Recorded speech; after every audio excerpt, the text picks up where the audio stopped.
avec Sophie Deramont, qui est architecte et directrice de l'agence Chartier d'Alix, et son complice Nicolas Masse, architecte aussi chez Chartier d'Alix. Bonjour à tous. Donc nous sommes architectes. Chartier d'Alix, c'est une agence d'architecture qui a 10 ans aujourd'hui, qui commence à pas mal avoir de projets construits. 10 ans d'agence, aujourd'hui 50 collaborateurs, et il y a 5 ans, on a commencé à travailler avec des maquettes numériques.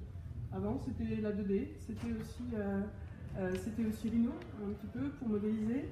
Mais il y a 5 ans, on a décidé en fait de passer le cap et de tous basculer sur la maquette numérique et sur le logiciel Archicad en l'occurrence. Ça s'est fait à l'occasion d'un projet qui est devenu un petit peu emblématique pour l'agence, un projet qui est situé à Batignolles, au pied du TGI aujourd'hui, et qui était l'occasion pour nous de passer sur ce logiciel parce qu'il s'agissait d'une collaboration avec une autre agence d'architecture, Brenac et Gonzalez, qui étaient eux-mêmes sur Archicad. Donc voilà, c'est à cette occasion qu'on a tout basculé. Aujourd'hui, on a à peu près une quinzaine de projets en études, 15 projets développés en maquette numérique à différents degrés de complexité. Oui, donc la collaboration avec Brenac et Gonzalez a été le point de départ de notre travail sur Archicad en maquette numérique. Donc on a commencé tout de suite par 2 agences, un modèle, et puis tout le monde travaille en même temps sur la même maquette. Donc là, c'est quelques images un petit peu de ce qui a été assemblé pour faire le projet. Donc c'est le premier projet en maquette numérique à 2 agences et réalisé.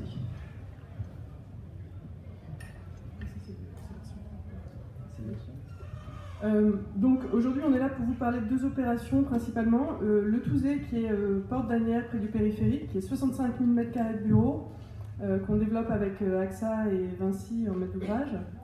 Un projet complexe, comme on le voit ici, avec une forme très développée sur une parcelle à peu près rectangulaire, mais qui a beaucoup développé de façade. Et en fait, c'est un peu de ça qu'on voudrait vous parler aujourd'hui, c'est comment on travaille cette façade et avec quels outils.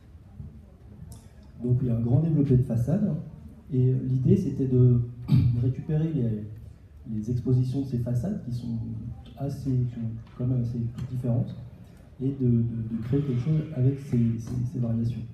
Donc on a finalement des expositions pour chaque endroit dans la façade. Vous voyez que c'est un petit peu, tout est entremêlé, il y a des choses qui passent au-dessus, qui sont en dessous, et donc il fallait trouver une manière d'avoir une façade continue, avec le même genre de matériaux, avec le même genre d'écriture, mais qui puisse gérer plus ou moins d'ouverture.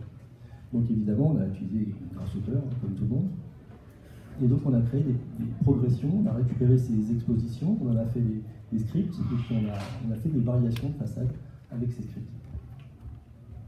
Donc c'est un petit peu l'illustration intérieure du Sophie. Non, c'est juste pour vous illustrer un petit peu ce que c'est que ce qu'on appelle les épines en fait sur ce bâtiment. Il s'agit en fait d'éléments verticaux qui sont perforés et qui permettent de faire des masques, d'où l'intérêt de travailler avec les orientations et comme on a beaucoup de développés de façade, de trouver des manières subtiles de modifier ces épines en fonction de l'orientation, de l'intensité lumineuse et justement du facteur lumière-jour dont on parlait tout à l'heure, avec toutes les qualités intérieures que ça peut générer. Donc c'est Bollinger, c'est ça? Ouais, j'ai un peu de mal. Qui a récupéré donc, nos typologies de façade, qui a pu faire ses études d'ensoleillement. Et donc là, c'est un petit peu l'illustration des différentes typologies, enfin des différents types de façades qu'on a créées. Donc les épines simples, les épines doubles, avec on voit les pas différents pour avoir quelque chose de plus ouvert ou plus fermé, et qui a été généré donc avec les paramètres d'éclairement via Rhino. Et nous travaillons avec Archicad, et on récupère donc. Alors, voilà, on va faire comme ça. Et ce qu'on a fait, c'est qu'au lieu de récupérer, de mettre un Rhino dans Archicad, on a créé un objet particulier dans Archicad qui récupère des paramètres de Grasshopper. Donc ça, c'est Graphisoft a créé un plugin qui permet de récupérer, de transférer des informations Grasshopper dans Archicad. C'est le petit truc que vous voyez au milieu, là, le truc gris, là, qui transfère en fait des paramètres, des matériaux d'un logiciel vers un autre. Voilà, donc ce qui nous a permis d'avoir des modèles assez légers qui, en fait, on passe des listes de paramètres de Rhino vers Archicad et on a quand même des fichiers assez légers, ce qui est assez important sur des projets aussi gros dans nos logiciels aujourd'hui. Du coup, voilà, ça génère du coup automatiquement un repérage en façade qui est assez simple à utiliser et qui est surtout très utile quand on prépare un dossier d'appel d'offres pour les entreprises, parce que là, sur ce fichier, vous voyez que les différentes couleurs correspondent à différentes typologies. Voilà, il y a une interaction immédiate entre le logiciel et ce pourquoi on l'utilise. Le deuxième projet dont on voulait vous parler ce soir, c'est un projet intéressant, c'est une gare du Grand Paris Express qu'on est en train d'étudier, qui se trouve en fin du pro, donc bientôt l'appel d'offres également, sur lequel on a aussi utilisé les outils et les liens avec Grasshopper parce qu'on a des sujets architecturaux assez complexes en architecture intérieure, notamment une voûte en briques et une paroi réglée en briques. Ces deux objets ont fait l'objet d'un développement parallèle pendant le projet avec Grasshopper pour pouvoir varier, notamment sur la taille des joints, sur la taille des briques, parce que c'est des voûtes en briques. Et voilà, donc, par contre, ce qu'on voulait vous montrer aujourd'hui, ce dont on voulait vous parler, c'est plutôt l'interaction avec les bureaux d'études et la charte qu'avait mise en place la SGP. Oui, donc la SGP, c'est la Société du Grand Paris qui voulait avoir, à la fin de ses opérations, des maquettes numériques de ces gares avec une certaine charte, c'est-à-dire les objets classés dans les bonnes cases, et avoir en fait un référentiel pour toutes les gares, qu'elles puissent gérer ces gares avec le même référentiel. Donc évidemment, on avait un positionnement de cette gare, parce que c'est quand même un projet territorial, donc il y a plusieurs gares, donc on s'inscrit, nous on est architecte, on construit une gare, mais qui est sur une grande ligne de métro, qui doit bien se placer, qui doit être sur les bons axes. Là-dessus, bon, on a une maquette de MEP, on a notre paroi réglée, notre voûte, l'ensemble. La partie architecte avec les espaces, les cloisonnements intérieurs, les circulations. Et la suite, c'est... Non, cette image, on l'a mise là parce que vous voyez par exemple, c'est l'entrée de la gare, et vous voyez un panneau d'affichage avec le nom de la gare qui est indiqué là-dessus.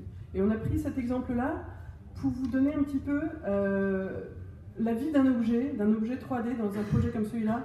C'est un objet qui a été designé par un designer, qui va se répéter sur toutes les gares. Et aujourd'hui, dans nos fichiers, on intègre une quantité assez importante d'objets comme ça qui ont été prédéterminés. Et ça demande des classifications très spécifiques. Oui, donc on a bénéficié... alors, ce qui était un peu particulier, c'est que ces opérations hier étaient chapeautées par Aegis, qui a fait en fait une traduction des exigences de la SGP, de la Société du Grand Paris, pour toutes ces gares. Et Aegis a fait un travail principalement sur Revit. Et nous, on a fait un peu les choses différemment, on a fait sur Archicad.